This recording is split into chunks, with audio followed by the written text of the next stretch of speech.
মুহাম্মদ সাল্লাল্লাহু আলাইহি ওয়াসাল্লাম যখন কোরআনের দাওয়াত শুরু করে দিলেন, ওয়ানযির আশীরাতাকাল আকরাবিন, আল্লাহ তাআলা অর্ডার করে দিলেন, ও মুহাম্মদ আনযির, আপনি সতর্ক করে দেন, ওয়ানযির আশীরাতাকাল আকরাবিন। আপনার চাচা আবু জাহেল, আবু লাহাব, আপনার চাচা আমির হামজা, আপনার যত নিজের কাছের মানুষ আছে, আপনার এলাকার নেতা আছে, ভয় পাবেন না, তাদের কাছে যান, আমি কোরআন দিয়েছি, আমার ওহী দিয়ে তাদেরকে সতর্ক করে দেন। আপনি তাদের কাছে কোরআনের আলোচনাগুলো, কোরআনের নির্দেশগুলো পৌঁছায় দেন। ফাযাক্কির ইন্নামা আনতা মুযাক্কির লাস্তা আলাইহিম বিমুসাইতির। রাসূল, আপনি তাদেরকে এই মেসেজ পৌঁছায় দেন, জিকিরটা তাদের কাছে স্মরণ করায় দেন। রাসূল, আপনি দারোগা না যে আপনি তাদেরকে লাঠি পেটা করে মানাবেন, ওদের কাছে বলবেন ওরা মানলে মানুক, না মানলে না মানুক। কথা বলেন ঠিক কিনা? বিশ্বনবী যখন কোরআনের দাওয়াত মক্কাবাসীকে দেওয়া শুরু করলেন, মক্কার কাফেরেরা যেই মানুষটাকে আল্লাহ আমিন বলতো, যেই মানুষ জীবনে কোনোদিন মিথ্যা কথা বলে নাই, যেই মানুষ নিজেকে জাতির জন্য উৎসর্গ করে দিয়েছেন, সেই মানুষটার মুখমণ্ডল মুবারক শরীরের মধ্যে আঘাত করতে করতে, পাথরের আঘাত করতে করতে তাকে এমন ভাবে অসুস্থ করে ফেলেছে, তার শরীরের উপরে বিভিন্ন প্রাণীর নাড়ি বুড়ি চাপিয়ে দেওয়া হয়েছে, ঠিক কিনা? ইভেন তাকে জেলখানার মধ্যে ভরে ফেলা হয়েছে। সেই যুগের আবু জাহেল, উতবা সাহেবা কোরআন সহ্য করতে পারতো না। আজকের এই যুগেও মুহাম্মদ সাল্লাল্লাহু আলাইহি ওয়াসাল্লামের উত্তরসূরি হয়ে, আমাদের মুহতারাম তসলিম ভাইয়ের সভাপতিত্বে যারা কোরআনের কর্মী হয়ে কোরআনের আইন বাস্তবায়নের লক্ষ্যে কোরআনের পক্ষে আহ্বান করে, তাদের বিপক্ষে যারা আবু জাহেল, উতবা সাহেবা আছে, তারাও বিভিন্ন ষড়যন্ত্র করে তাদেরকে বিভিন্ন সময়ে বিভিন্ন জায়গায় লাল দেয়ালের মধ্যে আটকানোর জন্য পায়তারা চালায়, ঠিক কিনা? আমরাও বলতে চাই, দায়িত্বহীন কণ্ঠে বলতে চাই, সেই যুগে যেমন করে কোরআনের কথা বললে বিভিন্নভাবে হামলা মামলা ষড়যন্ত্র আসতো, আজকেও আসবে, আজকে জীবন দিতে হবে। তারপরেও খুবাইব খাব্বাবের মতো, তারপরে ওমর আলী উসমানের মতো আল্লাহর জমিনে তাজা রক্ত ঢেলে আল্লাহর জমিনে কোরআনের জন্য, কোরআনের রাজ কায়েমের জন্য উৎসর্গ হতে চাও কারা কারা? তো হাত তুলে রক্ত দেখায় দাও।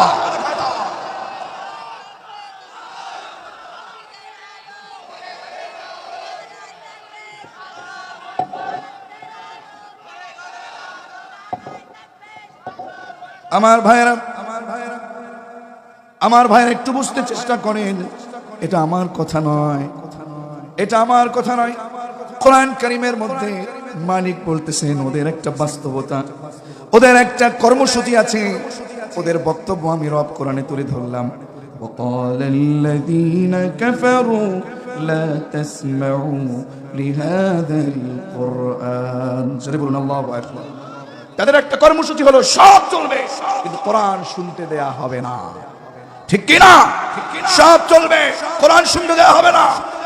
আমরা বলতে চাই, জমিনটা কারো বাবার নয়, জমিনটা কারো নেতার নয়, জমিনটা কারো নিজের নয়। আল্লাহর জমিনে কোরআনের কথা হবে, কোরআনের আইন বাস্তবায়নের জন্য মুসলিম হয়ে জীবনটাকে উৎসর্গ করে কোরআনের পক্ষে থাকতে হবে। কথা বলুন ঠিক না? এজন্য বলছি, আলেম, হক্কানি আলেম পাওয়া যায় কয় জায়গায়? সবাই বলেন। নাম্বার 1 বলেছি কোথায়? কবরের নিচে, মাটির নিচে। নাম্বার 2 জালেমের জেলখানায়। বলতে পারেন হুজুরে কেমন কথা? আপনি জীবনে কোনোদিন পড়েছেন কিনা জানি না, ইমাম আবু হানিফা, আমরা যারা মাযহাব মানি, ইমাম আবু হানিফা হানাফি স্কুল অফ থট, এটার মুদাউফিন, এটার মূল, এটার মাযহাবের ইমাম হচ্ছে ইমাম আবু হানিফা। তার জেলখানায় মৃত্যু হয়েছে। ইমাম বুখারী জীবনের বহু সময় জালিমের জেলখানায় সময় কাটিয়েছে। ইমাম আহমদ ইবনে হাম্বল, তরুণ, তুমি কি মনে করেছো আমরা কি বুঝি না? তুমি কি মনে করেছো আমার কি তোমাদের মতো এরকম সারা জমিনে চলতে ইচ্ছে করে না? আরে নুরুল আজম নওশাদ, আব্দুল্লাহ মামুন, আরো কোরআনের কর্মী যারা আছে, তারা বোঝে যে আমরা তেসামত করলে, তেল ঢাললে আমরাও খুব মজায় মজায় চলতে পারবো। এরপরেও কারো কোনো এজেন্ডা বাস্তবায়নের জন্য নয়, আল্লাহর কোরআনের পক্ষে থাকার কারণে নিজেদের জীবনটাকে কোরআনের জন্য বলতে বলতে নিজেকে উৎসর্গ করে দিতে চাই। আমরাও তাফসীর মাহফিল এসে প্রমাণ করেছি যে আমরা কোরআনের পক্ষে, আমরা ডানপন্থী, আমরা বামপন্থী না। কথা বলুন ঠিক না? আমার ভাইয়েরা, এজন্য ইমাম আহমদ ইবনে হাম্বল তার মৃত্যু হয়েছে জালেমের জেলখানা। একদিন 2 দিন নয়, 40 দিন প্লাস, কেউ বলেছেন 42 দিন 45 দিন তাকে রিমান্ডে দেওয়া হয়েছে। ঠিক কিনা আমার ভাইয়েরা? জালেমের জেলখানায় হক্কানি আলেম পাওয়া যাবে। আমরা এখন দেখব বর্তমান সময়ে যত জালেম আছে সব জালেমগুলো দেখবেন যারা কোরআনের কর্মী, যারা সত্যিকার অর্থে হক্কানি আলেম, যারা হক্কানি আলেম, তাদেরকে নিয়ে জালেমরা জেলখানার মধ্যে ভরে রাখে। যুগের পর যুগ যারা কোরআনের পক্ষে কাজ করে গেছে, বিশ্বাস করুন, যুগের পর যুগ যারা কোরআনের জন্য কাজ করে গেছে, বহু মানুষ তার জন্য কেঁদেছেন, রোজা রেখেছেন, কত আমল করেছেন। বিশ্বাস করুন সেই কোরআনের কর্মীরা বলে গেছেন, তাদের কথা সত্যিকার অর্থে বাস্তবায়ন হয়ে যাচ্ছে। তারা 1 দিন 2 দিন 100 বছর 500 বছর বাঁচতে চাইনি বলে গেছেন, বিড়ালের মতো 500 বছর বাঁচতে চাই না, কোরআনের জন্য 1 ঘন্টা বাঁচতে চাই। কথা বলুন ঠিক কিনা? কোরআনের জন্য 1 ঘন্টা বাঁচতে চাই, ঠিক কিনা? কোরআনের জন্য জীবনটাকে উৎসর্গ করে দিতে চাই। তারপরে আল্লাহর জমিনে কোনো বাতিলের সামনে কোনো উলামায়ে কেরাম, উলামায়ে মিল্লাত কোনো মাথা নত করতে পারে না। কথা বলুন ঠিক কিনা? এজন্য মালিক বলছেন, আমি নয়, ওয়া কাইফা তাকফুরুন ওয়া আনতুম তুতলা আলাইকুম আয়াতুল্লাহ ওয়া ফীকুম রাসূল। কি করে, কেমন করে তোমরা তোমাদের সামনে কোরআনের তেলাওয়াত হয়, কোরআনের তাফসীর হয়, কোরআনের কথা বলা হয়, এরপরে কি করে তোমরা আল্লাহর আইন কিংবা আল্লাহর উপরে অস্বীকার করো? কি করে তুমি অস্বীকার করো বলো?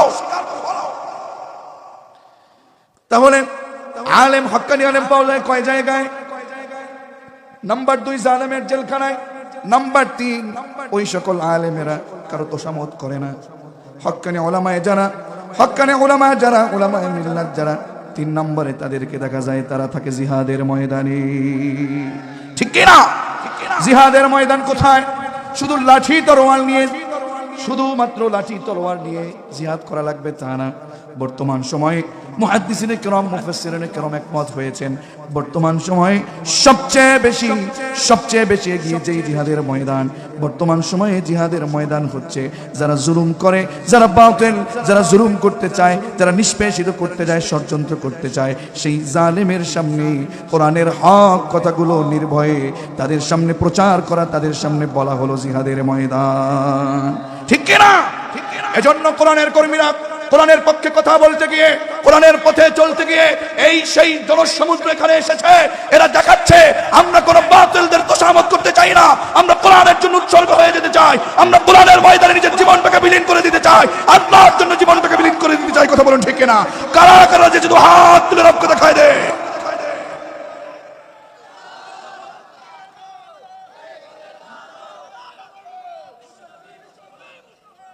আমার ভাইয়েরা, এবার আসুন আমরা সামনের দিকে আগাচ্ছি। মালিক বললেন, ওয়া কাইফা তাকফুরুনা ওয়া আনতুম তুতলা আলাইকুম আয়াতুল্লাহ। আল্লাহু আকবার। আরে ভাই, কি করে আমরা আল্লাহর এই কোরআন পাওয়ার পরে, কোরআনের তেলাওয়াত পাওয়ার পরে কি করে আমরা আল্লাহর পথ থেকে বিমুখ হয়ে যাই? মালিক তো যখন গুনাহ করি তখন ডাকে, ইয়া আইয়ুহাল ইনসান মা গররাকা বিরাব্বিকাল কারীম। এই কারীম রবের কোন কারণটা তোকে আল্লাহর পথ থেকে দূরে সরালো? বাপ হে মানুষ, মাঝেই বলি, কত তাফসীর থেকে শুনেছি, পড়েছি। আচ্ছা বলুন তো আমাদের যিনি বানিয়েছেন তার কি মায়া আমাদের জন্য কম? কথা বলুন, তার কি মায়া আমাদের জন্য কম? তিনি আমাদেরকে নিয়ে যেতে চান জান্নাতে, আর আমরা হারাম কাজ, খারাপ কাজ করে যেতে চাই জাহান্নামে। ঠিক কিনা? এজন্য আমার ভাইয়েরা, রাসূল আছেন, রাসূলের উত্তর শরিয়া করাছেন, রাসূল এখন নাই। এরপরেও আমরা যারা কোরআনের বিপক্ষে চলে যাই, এরা অবশ্যই ভুল করে থাকে। মালিক বলেন, ওয়া মান ইয়াতাসিম বিল্লাহি ফাকাদ হুদিয়া ইলা সিরাতিম মুস্তাকিম। জোরে বলুন আল্লাহু আকবার। এ আমার গোলামেরা শোনো, তোমরা যারা, যে ব্যক্তি কিংবা যারা ওয়া এবং মান, যে বা যারা ইয়াতাসিম বিল্লাহ, আল্লাহ তাআলাকে শক্তভাবে মেনে নেয়, আল্লাহ তাআলার রশিটাকে, কোরআনটাকে শক্তভাবে মেনে নেয়, আল্লাহ তাআলাকে আঁকড়ে ধরে, আল্লাহ তাআলাকে যদি কেউ আঁকড়ে ধরে, আল্লাহর পথটাকে যদি কেউ মেনে নেয়, মালিক বললেন, আরে গোলাম শোনো, তোমাদের জন্য পুরস্কার কি জানো? ওমান ইয়াতাসিম বিল্লাহি ফাকাদ হুদিয়া ইলা সিরাতিম মুস্তাকিম। সিরাতুল মুস্তাকিম আমাদের জন্য তাহলে রাখবেন কি? মালিক ডেকে বললেন, এবার তোমরা যদি সিরাতুল মুস্তাকিম পাও, আমি রব তোমাদেরকে ঈমানদার বলে রাখছি। ও ঈমানদারেরা, ইত্তাকুল্লাহ, তোমরা একজনকে ভয় করবে। তিনি কে? জোরে বলেন, তিনি কে? এই পৃথিবীতে আমাদেরকে কে পাঠিয়েছেন? জোরে বলেন, কে পাঠিয়েছেন? উনি আমাদেরকে সৃষ্টি করেছেন। উনি আমাদেরকে সুন্দর সুগঠিত, আমাদের এই চমৎকার এই আকৃতি দিয়েছেন। আমাদেরকে চমৎকার ব্যালেন্স করে আমাদেরকে যিনি বানিয়েছেন, আওয়াজ করে বলুন তো তিনি কে? মালিক বললেন, গোলাম শোনো, তোমাদের উপরে ওয়াসওয়াসা আসবে, কারণ তোমাদের প্রকাশ্য শত্রু ইবলিস, ঠিক কি না? ওয়ালাকাদ খালাকনাকুম, আর অবশ্যই আমরা তোমাদেরকে সৃষ্টি করেছি। সুম্মা সাওয়ারনাকুম, তোমাদেরকে সুন্দর আকৃতি দিয়েছি। সুম্মা কুলনা লিল মালাইকাতি ইসজুদু লিআদম, আদমকে আমি সৃষ্টি করে আদমকে সুন্দর আকৃতি দিয়ে সব ফেরেশতাকে ডেকে বললাম, ও ফেরেশতারা, আদমকে সাজদা করো। ফাসাজাদু ইল্লা ইবলিস, আল্লাহু আকবার, ফাসাজাদু ইল্লা ইবলিস, ইবলিস ছাড়া সব ফেরেশতা সাজদা করেছে, একজনকে মেনেছে। কথা বলুন, তিনি কে? আল্লাহ তাআলা বললেন, এই ইবলিসটা লাম ইয়াকুম মিনাস সাজিদিন, সিজদাকারীদের অন্তর্ভুক্ত ছিল না। ইবলিসকে প্রশ্ন করলো, হে ইবলিস, আল্লাহ ইবলিসকে প্রশ্ন করছেন। কে প্রশ্ন করছেন? জোরে বলেন, কাকে? আল্লাহ ইবলিসকে প্রশ্ন করলেন, ক্বালা মা মানাআকা আল্লা তাসজুদা ইযা আমারতুক। একটু খেয়াল করো, এই তরুণ, নামাজ বাদ দিয়ে ঘুমিয়ে আছো, নামাজ বাদ দিয়ে বন্ধুদের সাথে আড্ডা করছো। আমি তো বলি, ওই বন্ধু বন্ধু হতে পারে না যেই বন্ধু তোমাকে নামাজ থেকে ফিরিয়ে রাখে। কথা বলুন, ঠিক না? ওই বন্ধু কি করে তোমার বন্ধু হয়? যেই বন্ধু তোমাকে মোবাইলের মধ্যে অবৈধ স্ক্রিন তোমাকে দেখায়, অবৈধ কোন ধরনের সম্পর্ককে তোমার কাছে প্রকাশ করে, ওই বন্ধু তো বন্ধু হতে পারে। আমার বন্ধুগণ, নামাজ না পড়ে তুমি ঘুমিয়ে থাকো। দেখো, ইবলিস আল্লাহ তাআলার একটা আইন অমান্য করে ইবলিস হয়েছে। যারা আল্লাহর কথা মানে, যারা সাজদা করে, তারা আদমের দলে, ফেরেশতাদের দলে, ঠিক কি না? আর যারা সাজদা করে না, তারা কাদের দলে? আল্লাহ বলছেন, দেখুন, আল্লাহ নিজে ইবলিসকে প্রশ্ন করছেন। কষ্ট হচ্ছে আপনাদের? আর 20-25 মিনিট সময় দেওয়া যাবে তো? আমি 1 ঘন্টা চেয়েছি। আমি খুব খুশি যে আপনারা খুব মনোযোগ সহকারে শুনছেন এবং শেষ পর্যন্ত আপনারা খুব সুন্দর করে দূরত্ব হলেও বসে আছেন। আমি এখান থেকে এত আপনাদের জনস্রোত যে আমি শেষ পর্যন্ত আপনাদেরকে দেখতে পাচ্ছি না। আল্লাহু আকবার বলেন। আমার বন্ধুগণ, আল্লাহ তাআলা ইবলিসকে সামনে দাঁড় করালেন, বললেন, ক্বালা মা মানাআক আল্লা তাসজুদা ইযা আমারতুক। হে ইবলিস, আমি তোকে নির্দেশ দিলাম, আমি নির্দেশ দেওয়ার পরেও, আদেশ দেওয়ার পরেও কিসে তোকে আমার এই আদেশ থেকে, এই সাজদা করা থেকে তোকে বিরত রাখলো? প্রশ্ন কার? ইবলিসকে যখন এই প্রশ্ন করলো, ইবলিস উত্তর দিল, ক্বালা আনা খায়রুম মিন। মালিক, তুমি কি প্রশ্ন করলা আমাকে? কি প্রশ্ন করলা? ক্বালা ইবলিস, এটার ফাইল হচ্ছে আনা খায়রুম মিন, আমি তো ওই আদমের চেয়ে শ্রেষ্ঠ। আদমের চেয়ে কি? ক্বালা আনা খায়রুম মিন, কি করে শ্রেষ্ঠ? তুমি জানো না? খলাকতানি মিন নার, আমাকে তুমি সৃষ্টি করেছো আগুন কি দিয়ে? আপনারা বুঝতেছেন? যদিও ঘটনাটা জানেন, আমি কোরআন দিয়ে বলছি। খলাকতানি মিন নার, আমি একটা শিক্ষা বের করতে চেষ্টা করছি।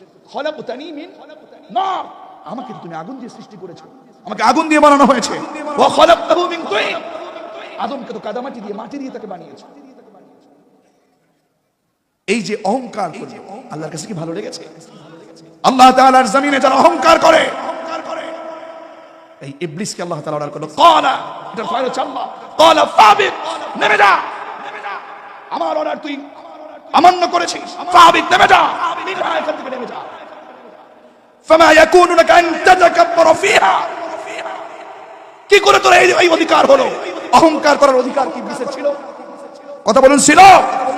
আজকের জমিনে যারা অহংকার করে, আজকের জমিনে যারা অহংকার করে, যারা আলেম ওলামা কিংবা কোরআনের কর্মী যারা, তাদের বিপক্ষে যারা বলে আমরা সত্য আর কোরআন ওলারা মিথ্যা, কোরআনের আইন কিংবা দ্বীন প্রতিষ্ঠার আন্দোলন যারা করে তারা মিথ্যা, আমরা বলছি কোরআনের কর্মীদের ভাষায়, কোরআনের পাখিদের ভাষায়, তোমরা উঠবা, নূর আজম নওশাদ উঠবা। কথা বলো, ঠিক না?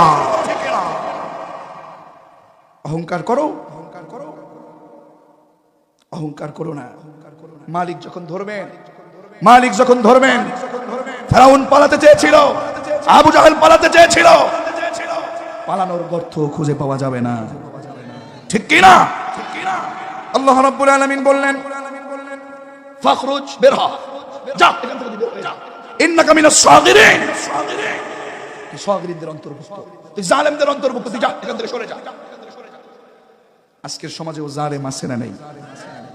এই জালেম, এই ইবলিস আল্লাহর সাথে রাগ করে আল্লাহর বিপক্ষে দাঁড়িয়ে এই জালেম, এই ইবলিস আল্লাহকে এবার বলছে, তুমি আমাকে বের করে দিলা, তোমার কত বড় সাহস, সুতরাং তোমার কাছে অবকাশ চাই, আমাকে অবকাশ দাও, নি আমাকে ইলা ইয়াউম ইউবাসুন, কিয়ামত পর্যন্ত আমি অবকাশ চাই।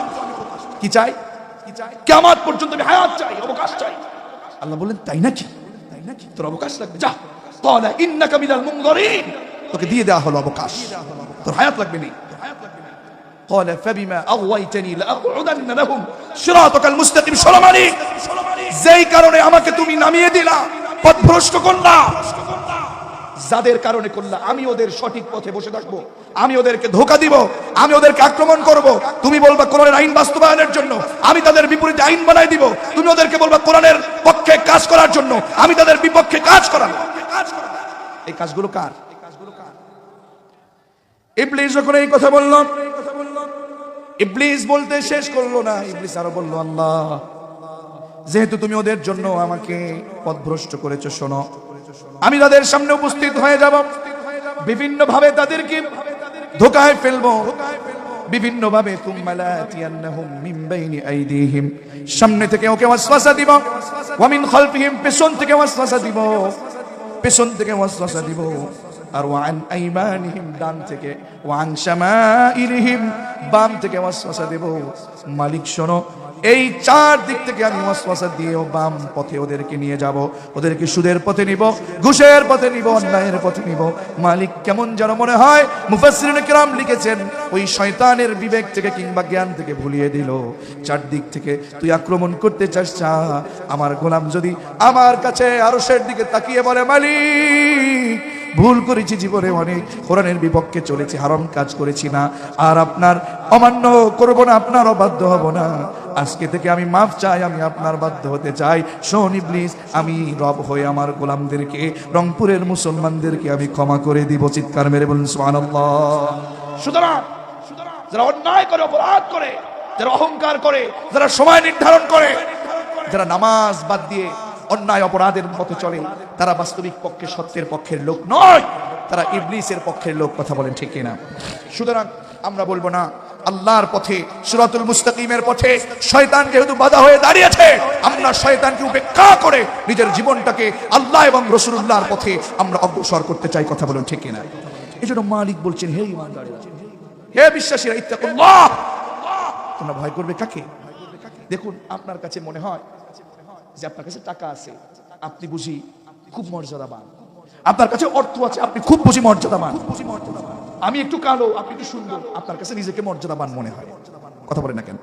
আল্লাহ তাআলা বলেন, শোনো না, ইয়া আইয়ুহান নাসু ইন্না খলাকনাকুম মিন যাকারিন ওয়া উনসা وجعلناكم شعوبا وقبائل لتعارفوا إن أكرمكم عند الله أتقاكم. الله أكبر. কষ্ট হচ্ছে, শেষ করছি একটু সামনে গিয়ে। আল্লাহ তাআলা মানুষকে রেখেছেন, হে মানব মণ্ডলী, ও ম্যানকাইন্ড, হে মানব মণ্ডলী, শোন, ইন্না খলাকনাকুম, নিশ্চয় তোমাদেরকে আমি আল্লাহ তাআলা বানিয়েছি। আমাদেরকে বানিয়েছে কে? জোরে বলুন। মিন যাকারি ওয়া উনসা, একটা নর এবং একটা নারী থেকে আমাদেরকে কে সৃষ্টি করেছেন? ওয়াজআলনাকুম শুউবা ওয়া ক্বাবাইলা লিতাআরাফু, বানিয়ে আমাকে এখানে পাঠিয়েছেন, আরেকজনকে সেখানে পাঠিয়েছেন, আমার নুরুল আলম নওশাদ ভাইকে পীরগাছায় পাঠিয়েছেন, বিভিন্ন গোত্র জাতিতে তিনি বিভক্ত করে দিয়েছেন, যাতে আমরা একে অপরের মাঝে পরিচিত হতে পারি। এই চমৎকার আয়োজন, এই চমৎকার সিস্টেমের মালিক কে? এবার মালিক বললেন, তুমি অনেক সুন্দর, তাই তোমাকে অনেক মর্যাদাবান মনে হয়, তুমি অনেক টাকাওয়ালা, তাই যে টাকাওয়ালা নয় তার উপর তোমার মর্যাদাবান মনে হয়। দেখুন, আল্লাহ বলছেন না, কালো ব্যক্তির উপরে সুন্দর ব্যক্তির মর্যাদা নয়, আমি রবের কাছে মর্যাদাবান হলো ওই ব্যক্তি, ইন্না আকরামাকুম ইনদাল্লাহি আতকাকুম, যার ভিতরে তাকওয়া আছে। বলেন আল্লাহু আকবার। একজন কালো ব্যক্তি ছিল, ইসলাম গ্রহণ করার পূর্বে মাত্র তার 6 দিরহাম দাম ছিল। কয় দিরহাম বলে? 6 দিরহাম দাম ছিল। ইথিওপিয়া থেকে আগত একটা কালো মানুষ, দেখতে অসুন্দর, দেখতে ভালো ছিল না, নাকটা বোচা, নাম ছিল হযরতে বেলাল রাদিয়াল্লাহু তাআলা আনহু। তার মর্যাদাটা কত, এটা বলে আমি সামনের দিকে শেষ করতে চাই। হযরতে বেলাল রাদিয়াল্লাহু তাআলা আনহু কত বড় দামি মানুষ ছিলেন। দুনিয়ার মানুষের কাছে দেখতে কালো, চুলগুলো এদিক সেদিক নাড়ানো, ঠোঁটটা ঝোলা, নাকটা বোচা, দাঁতগুলো এলোমেলো, এইরকম করে বানিয়েছে কে? একটু বোঝার চেষ্টা করুন না, মর্যাদা কোথায় যায়। বিশ্বনবী সাল্লাল্লাহু আলাইহি ওয়াসাল্লাম তিনি যখন মেরাজে চলে গেছেন, মেরাজে গিয়ে, আরে কত কঠিন কথা, মেরাজ থেকে ফিরে এসে বললেন, ও বেলাল তুমি এদিকে আসো, তুমি আমাকে বলো তোমার এমন কি আমল আছে যেই আমলের কারণে আমি রাসূল তোমার পায়ের ধ্বনি, সেই যে মেরাজে গিয়েছি সিদরাতুল মুনতাহা থেকে আরশ মহল্লা পর্যন্ত তোমার কণ্ঠ আর পায়ের ধ্বনি শুনেছি।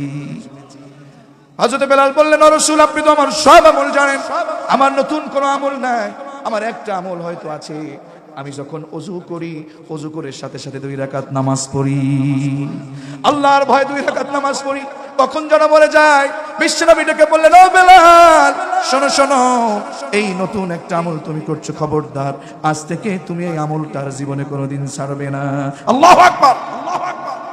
ভিতরে ভয় থাকলে তার সম্মান বাড়ায় দেয় কে? কালো কিংবা সুন্দরে কোনো মর্যাদা হয় না। বিশ্বনবী সাল্লাল্লাহু আলাইহি ওয়াসাল্লাম মসজিদে নববীতে বসা, বেলালের কণ্ঠ তেমন ভালো ছিল না, বেলালের কণ্ঠ তেমন ভালো ছিল না, কথা তেমন ভালো বলতে পারতো না, জিহ্বাটা একটু ছোট ছিল। সাহাবায়ে কেরাম বললেন, ইয়া রাসূলুল্লাহ ইয়া হাবিবাল্লাহ, মসজিদে নববীর ইমাম পৃথিবীর কোনো মানুষ না, সবচেয়ে শ্রেষ্ঠ মানুষ যিনি, আপনি হলেন মসজিদে নববীর ইমাম, আপনি নামাজ পড়ান, আমরা নামাজ পড়ি, আপনি রাষ্ট্র পরিচালনা করেন, আমরা আপনার গোলাম হয়ে কাজ করি, রাষ্ট্রের পক্ষে কাজ করি আপনার জন্য, কোরআনের জন্য। ইয়া রাসূলুল্লাহ ইয়া হাবিবাল্লাহ, কিন্তু আমরা মসজিদে নামাজ পড়তে আসি, সালাত আদায় করতে আসি, বেলাল আযান দেয় ভালো কথা, কিন্তু ওর আযানটা শুদ্ধ হয় না, সিনকে সিন বলতো, যখন আশহাদু বলা লাগে আসহাদু বলতো। ইয়া রাসূলুল্লাহ ইয়া হাবিবাল্লাহ, আমরা সবাই মিলে চাই একজন ভালো কণ্ঠওয়ালা, ভালো তেলাওয়াত করে, সুন্দর বিশুদ্ধ তেলাওয়াত করতে পারে এমন একজন লোককে আমরা মুয়াজ্জিন হিসেবে নিযুক্ত করতে চাই। বিশ্বনবী সাহাবীদের কথা ফেলে দিতে পারলেন না। বিশ্বনবী সাহাবীদের সকলের পরামর্শের ভিত্তিতে একজন মুয়াজ্জিন নিযুক্ত করে দিলেন। মুয়াজ্জিন যখন নিযুক্ত করে দিলেন, বেলালকে ডেকে বললেন, ও বেলাল আগামী ওয়াক্ত থেকে, আগামী ফজর থেকে তুমি আর আযান দেওয়ার জন্য মসজিদে আসবে না, নামাজ পড়তে এসো। খুব সংক্ষেপে বলছি, সাহাবায়ে কেরাম তাহাজ্জুদ সালাত পড়তে এসে, কিছু মানুষ মসজিদে নববীর আশেপাশে ঘুমাচ্ছিল, সেখানে ঘুমাচ্ছিল, সালাত আদায়ের জন্য তাহাজ্জুদের জন্য দাঁড়িয়ে গিয়েছেন। যারা এখনো মক্কা মদিনায় যান, তাহাজ্জুদের গুরুত্বটা অনেক বেশি, সেখানে এখনো 2টা আযান হয়, একটা হলো তাহাজ্জুদের জন্য আযান, ঠিক কি না, আর একটা হলো ফজরের জন্য আযান। সাহাবায়ে কেরাম তাহাজ্জুদে দাঁড়ায় গেলেন। কিছুক্ষণ পরে সুবহে সাদিক অনুমান করে নতুন মুয়াজ্জিন আযান দেয়া শুরু করলেন। আযান দেয়া শুরু হয়ে গেছে, আযান দেয়া শুরু হয়ে গেছে, কিন্তু বেলাল তো আসে না। বেলালের আযান মদিনার উপকণ্ঠে আর বাজে না। হঠাৎ করে জিবরাইল এসে গেছেন। জিবরাইল এসে গেছেন। কেন আসলেন জানেন? আল্লাহ তাআলা জিবরাইলকে পাঠিয়ে দিলেন। কেন আসলেন? কেন আসলেন? এত কালো একটা মানুষ যখন মসজিদ থেকে চলে গেছেন, মসজিদ থেকে চলে যাওয়ার পরে ওযু করে তাহাজ্জুদের নিয়াত করে মাটিতে লুটায় পড়লেন আর আল্লাহর কাছে অভিযোগ দিলেন, মালিক আমাকে কালো বানিয়েছো, এটা তো আমার দোষ না। আমাকে তোতলা বানিয়েছো কিংবা জিহ্বায় তুমি ছোট করে দিয়েছো, শুদ্ধ বলতে পারি না, এটা তো আমার দোষ না, দোষ তোমার। মালিক দোষ তোমার, আমাকে বোঝা বানিয়েছো, দোষ তোমার। আমি শুদ্ধ ভাষায় কথা বলতে পারি না, দোষ তোমার। আমি তো তোমার প্রেম নিয়ে, তোমার ভয় নিয়ে, আমি তো রাসূলুল্লাহর প্রেম নিয়ে আযান দিতাম, আমার কোনো দাম ছিল না। ইসলাম ধর্মের পূর্বে আমার 6 দিরহাম দাম ছিল। মালিক আজকে আমাকে মসজিদের নববী থেকে, আমাকে মুয়াজ্জিনের দায়িত্ব থেকে বিদায় দিল, এ দোষ তো আমার না, আমাকে তো তুমি বানিয়েছো। মানুষ, একজন মানুষ হবে, আমার তো কোনো দোষ ছিল না। কেন তুমি আমাকে এই কাজগুলো করলাম, তোমার দোষ, তোমার কাছে বিচার চাই। কি করে আমাকে মসজিদের নববী থেকে বের করে দিল, মুয়াজ্জিনের কাতার থেকে। আল্লাহু আকবার, আল্লাহু আকবার। হযরত বেলাল বলছেন, আল্লাহ আমি কালো, এটা তোমার দোষ। আমার জিহ্বা ছোট, এটা তোমার দোষ। আমি বিশুদ্ধ বলতে পারি না, তোমার দোষ। আমার এখানে দোষটা কি?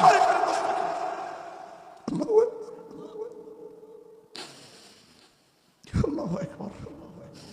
মালিক জিবরাইলকে পাঠিয়ে দিলেন রাসূলের কাছে। ইয়া রাসূলুল্লাহ, ইয়া হাবিবাল্লাহ, ইয়া রাসূলুল্লাহ, মসজিদে নববীতে আযান হয় না কেন? বলে কি বলছো? মসজিদে নববীতে তো ফজরের আযান হয়ে গেছে। সকাল হচ্ছে না যে এখন, আপনি টের পাচ্ছেন না? ইয়া রাসূলুল্লাহ, বেলাল যখন মসজিদে নববীতে আযান দেয়, আমার আল্লাহর আরশ পর্যন্ত আযানের শব্দ পৌঁছে যায়।